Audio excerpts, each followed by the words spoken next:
Big Boss season 8 episode 86க்கான promo 2 வந்திருக்கு. இதில் என்ன நடந்திருக்குன்னா, நாமினேஷன் ஆல்ரெடி நான் சொல்லியிருந்தேன். எல்லா 8 பேர் வந்திருக்காங்க, 2 பேர்த்த தவிர்த்து.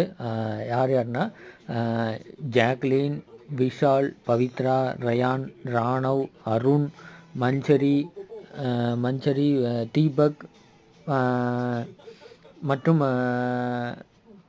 இன்னும் ஒருத்தர் எல்லாருமே வந்திருக்காங்க. அதில் வந்து இவங்க மட்டும் தவிர்த்து யாருன்னா முத்து மற்றும் சௌந்தர்யா மட்டும்தான் வரல. இது முடித்த உடனே என்ன இருக்குன்னா, எல்லாத்தையும் நாமினேஷன் கொண்டு வரதுக்கு பிளான் பண்ணியிருக்கலாம் அப்படிங்கிற மாதிரி அருண் சொல்கிறாரு.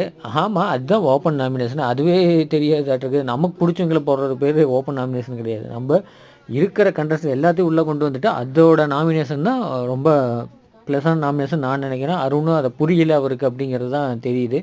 சௌந்தர்யாவும் அதை தான் புரியாமல் தான் அவர்கிட்ட சொல்லிகிட்ருக்காங்க. சௌந்தர்யாவிட்ட தான் சொல்லிகிட்ருக்காங்க அருண் அப்படிங்கிறது தெரியுது. செம்ம சூப்பராக போயிட்டுருக்கு. தேங்க்